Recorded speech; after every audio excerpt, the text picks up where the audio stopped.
we begin the main feature of this little video here, I'd like to quickly point out that my road sucks.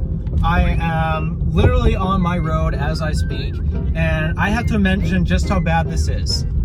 Okay, so up ahead you see dirt. Well, okay, now you can't see it now because they covered it in dirt, but below that dirt is nothing but potholes. This used to be so bad, you had to slow down to 5 miles an hour. I kid you not.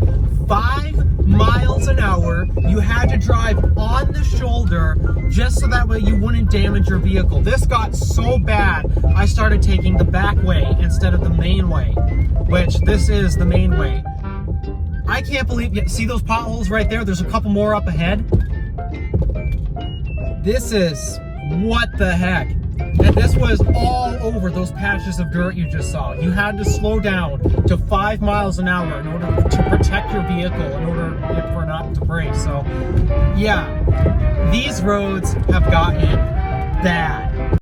Hey everyone, it's another one of those videos where I'm just driving around in my car again. I wanted to celebrate a very special occasion that just happened. I've been so impatient for my channels to really take off, and I am so grateful that at the moment I've been getting people to come and join. And at this point, I need to make a video celebrating my passing of the 100 subscriber mark on the Random Alpha Drive. So to celebrate that, I am just going to drive around my car and visit some chargers, because actually there's new exciting charging news around here as well. Not only is it because, well, they finally got that station working again. I don't know if I posted a video about that on this channel yet, but I'm going to go take another look at the charge point in downtown. And then also I'm going to go check on another charging station where they actually just installed another charge point CPE 250. And now unfortunately this one that they just installed is a single unit, which only means you're getting half the speed compared to the stations that are downtown. There's a slight problem with that, but oh well, I'll get into more details with that. But as of right now, I have to currently battle this weekend traffic, because actually it is really bad up here, especially considering it's a college town. Everyone's starting to get ready to head home or prepare for vacation. But so yeah, the traffic has been absolutely bad. You know what, I'll just continue driving.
Well, parking took a little bit to find, so had to circle around just a little bit, but I finally found a parking spot.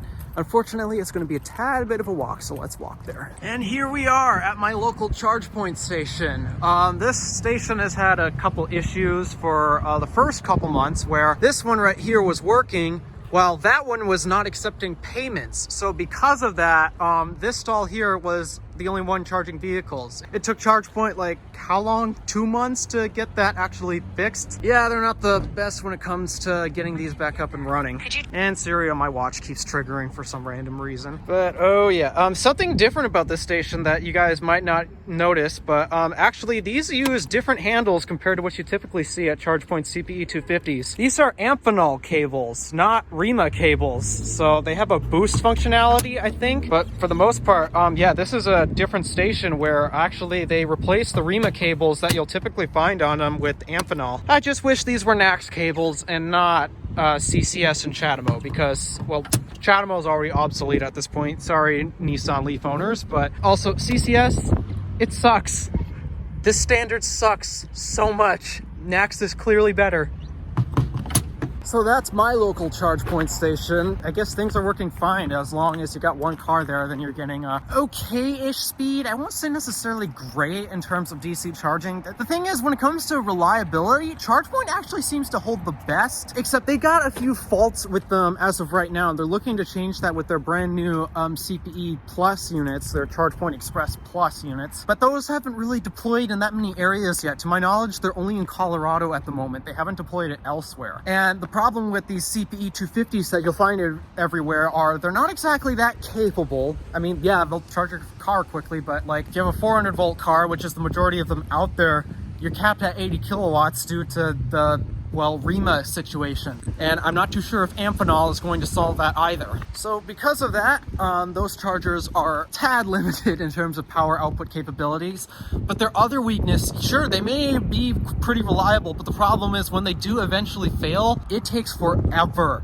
to get those things back up and running because ChargePoint doesn't actually operate them. They sell it to the state or businesses, and ChargePoint does not actually operate them. So as of that fact, they basically don't fix them as quickly. So those are their two main disadvantages. I just got across the street here to get out of these cars' way. So those are the problem with ChargePoint's units, and we're about to go check out another ChargePoint station. Just across the bridge, actually.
Welcome to the other side of the canal, because you might recognize that little area of the highway over there. I drive over there all the time, but now we're on the other side of the canal at the other ChargePoint station that has yet to go online. So as you can see, it's another ChargePoint CPE 250, but this one's actually going to be limited compared to the other station downtown that way. And the reason for this is because when you pair those two stations up, you can double up the power of that versus when they're single and standalone. And this one's obviously single and standalone. So because of that, you're only going to get a maximum of 62.5 kilowatts out of this instead of getting a potential either 80 or 125 kilowatts out of the other stations because, well, you can pair them up with each other and therefore boost the power. But nope, this one's standalone, and so we are still left with a very low power DC charging infrastructure. I don't know who to blame for that, ChargePoint or the state of Michigan, because I believe they're the ones who are paying for these. But as you can see, another detail, more Amphenol cables. I guess ChargePoint really decided to get rid of REMA and swapped it for Amphenol. I'm not entirely sure why, if it's contract expiring or they just didn't like the REMA cables and how they limited them on power or something, but I don't think Amphenol solved that issue either,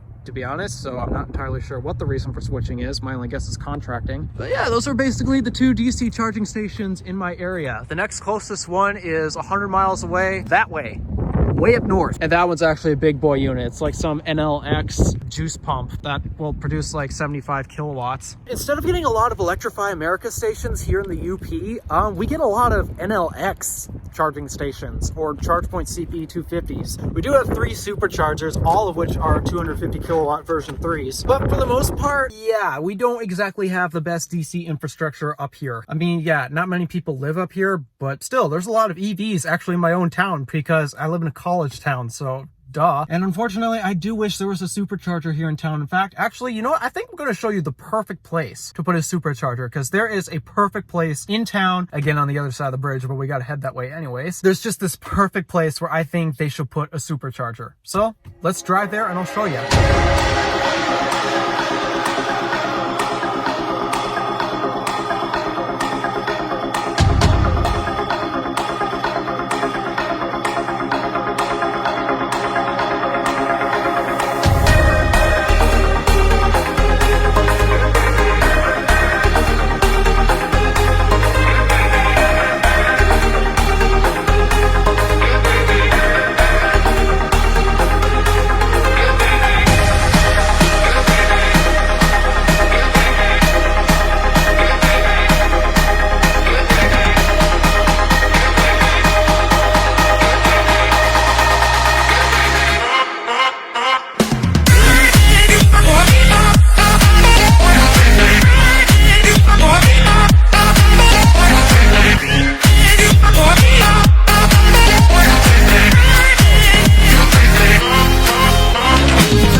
here I am at that honestly really great location to actually put a supercharger if they were to do one here, which actually the area where I live is in the voting polls for potential supercharger locations. And as you can see, there's this nice little area right here, basically empty. It's next to a gas station, which tried to rob $85 from me.